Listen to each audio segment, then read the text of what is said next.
오늘은 하나님의 일과 사람의 일에 대해서 말씀드립니다. 하나님의 일은 하나님께로부터 보내신 자, 즉 그리스도를 믿는 것입니다. 베드로는 예수님께 주는 하나님의 아들이십니다 라고 고백을 했는데 하나님이 하신 말씀에 갑자기 반기를 드는 것입니다. 즉 죽으시면 안 된다라는 말입니다. 마태복음 16장 21절 23절을 보면 이때로부터 예수 그리스도께서 자기가 예루살렘에 올라가 장로들과 대제사장들과 서기관들에게 많은 고난을 받고 죽임을 당하고 제3일에 살아나야 할 것을 제자들에게 비로소 나타내시니 베드로가 예수를 붙들고 항변하여 이르되 주여 그리 마옵소서 일이 결코 죽게 미치지 아니하리이니라.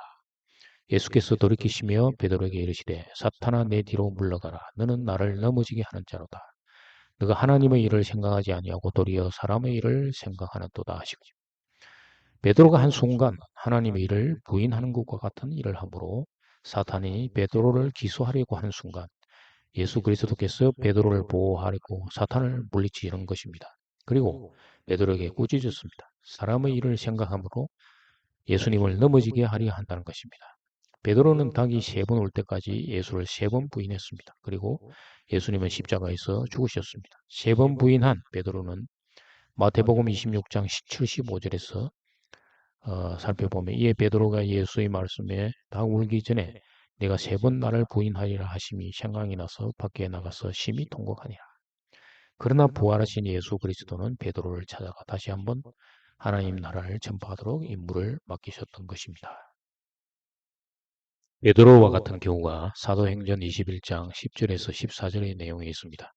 여러 날 머물러 있더니 아가부로 하는 한 선지자가 유대로부터 내려와 우리에게 와서 바울의 띠를 가져다가 자기 수족을 잡아매고 말하기를 성령이 말씀하시되 예루살렘에서 유대인들이 같이 이 띠 임자를 결박하여 이방인의 손에 넘겨주리라 하거늘 우리가 그 말을 듣고 그곳 사람들과 더불어 바울에게 예루살렘으로 올라가지 말라 권하니 바울이 대답하여 여러분이 어찌하여 울어 내 마음을 상하게 하느냐 나는 주 예수 이름을 위하여 결박당할 뿐만 아니라 예루살렘에서 죽을 것도 각오하였노라 하니 그가 군함을 받지 않으므로 우리가 주의 뜻대로 이루어지이다 하고 그쳤노라. 성령을 통하여 바울이 이방인의 손에 넘겨줄 것이란 말을 들은 제자들이 바울에게 예루살렘으로 올라가지 말도록 권했습니다. 바울은 이미 하나님의 일을 하는 자로서 자기 목숨을 생각하지 않고 하나님의 뜻을 전하는 자로서 사명을 다하려고 했는데 예루살렘으로 올라가지 말라고 한 제자들은 바울의 죽음을 걱정하여 말리는 것입니다. 즉, 그들은 사람의 일을 생각하고 있는 것입니다. 하나님의 일은 어떤 경우라도 십자가의 죽음과 부활을 전하는 것입니다. 예수님의 십자가의 죽음과 부활은 모든 인류를 구원하기 위한 것이었으며 제자들은 또한 이를 전해야만 하는 것입니다. 이게 하나님의 일이 되는 것입니다. 요한복음 6장 29절에서 30절 내용을 보면은 하나님의 일에 대해서 말하고 있습니다.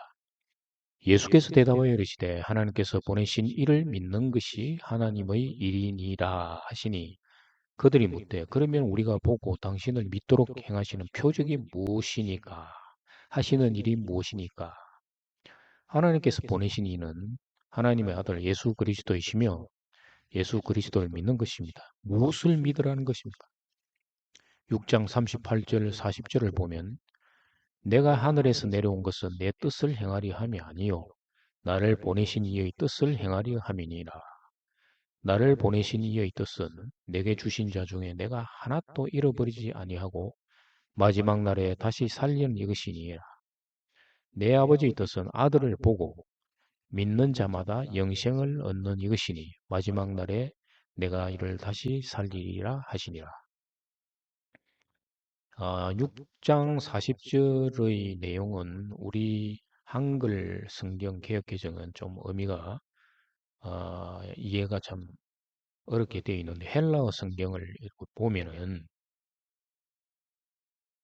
투 가르 에스틴 토 델레마 투 파스토로스 파토로스 모우 히나 파스 호 데오론 톤 휘온 카이 피스티온 에이스 아우토 에케 조엔 아이오니온 카이 아나스테소 아우톤 에고 엔 테 에스카테 헤메라 뭐 이렇게 읽으십니다. 이것을 다시 번역을 해보면은 나를 보내신 분의 뜻은 아들 속으로 들어가 믿는 모든 자가 영원한 생명을 얻는 것이니 마지막 날에 내가 그를 일으키리라 하시니라. 에오로는 주의 깊게 바라보는 의미입니다. 여기서 이제 가장 중요한 내용은 피스티온 에이스 아우토 이 말인데 그러니까 아들 속으로 들어가 믿는 자라는 의미입니다. 영어로는 in Christ, 그리스도 안에서라는 의미가 되겠습니다. 그래서 단순히 예수를 바라보고 그를 믿는 자가 아니라 그리스도 안으로 들어가서 그리스도와 예수 그리스도와 연합되는 믿음을 가지는 자가 되는 것입니다. 마지막 날은 모든 사람에게 종말을 의미하나 아들 속으로 들어가는 자에게는 육적 죽음을 의미합니다. 즉 로마서 6장 4절에서 5절을 보면은 그러므로 우리가 그의 죽으심과 합하여 세례를 받음으로 그와 함께 장사되었나니 이는 아버지의 영광으로 말미암아 그리스도를 죽은 자 가운데서 살리심과 같이 우리로 또한 새 생명 가운데서 행하게 하려 함이라. 만일 우리가 그의 죽으심과 같은 모양으로 연합한 자가 되었으면 또한 그의 부활과 같은 모양으로 연합한 자도 되리라.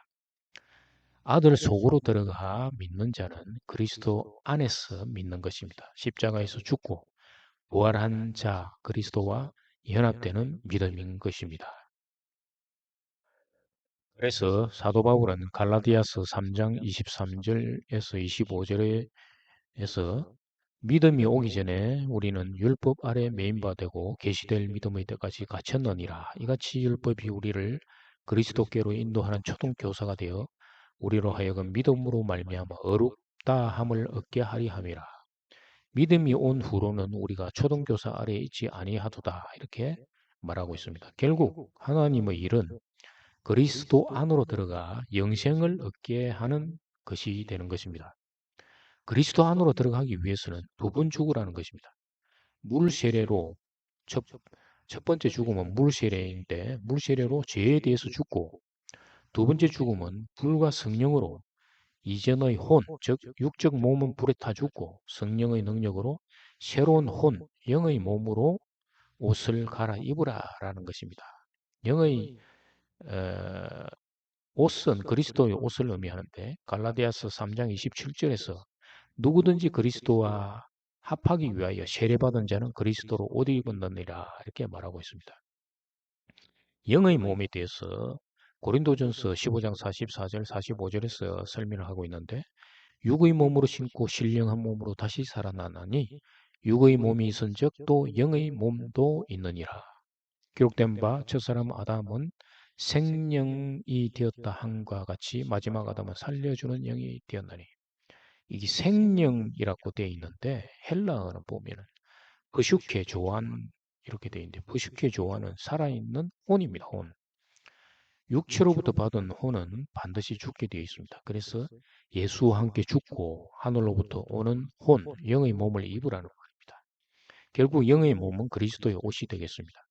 새로운 혼을 입을 때 영이 죽은 자 가운데서 살아나는 것입니다. 구원은 그래서 혼의 구원이라고 말을 하고 있습니다. 누가복음 17장 33절에서 무릇 제 목숨을 보존하고자 하는 자는 잃을 것이요 잃는 자는 살리라 라고 말합니다. 여기에도 목숨이라고 표현되지만 헬라어로는 부슈케, 혼이 되겠습니다. 베드로전서 1장 9절에서도 혼의 구원을 말합니다. 믿음의 결국 곧 영혼의 구원을 받음이라. 여기에서도 영혼이라고 번역되어 있지만 헬라어는 부슈케 이렇게 되어 있는데 이 헬라어 부슈케를 한글 개역 개정에서는 영혼, 혼, 마음 뭐 이렇게 혼란스럽게 번역을 함으로써 의미가 잘 전달되지 않고 있는 것입니다. 버시케는 혼입니다. 결국 다시 살아나는 것은 영인데 하늘로부터 오는 혼, 그리스도의 옷을 입을 때 영이 살아난다라는 것입니다. 요한복음 6장 63절에서 살리는 것은 영이니 육은 무익하니라. 내가 너희에게 이런 말은 영이요 생명이라. 이게 영원한 생명이라는 것입니다. 감사합니다.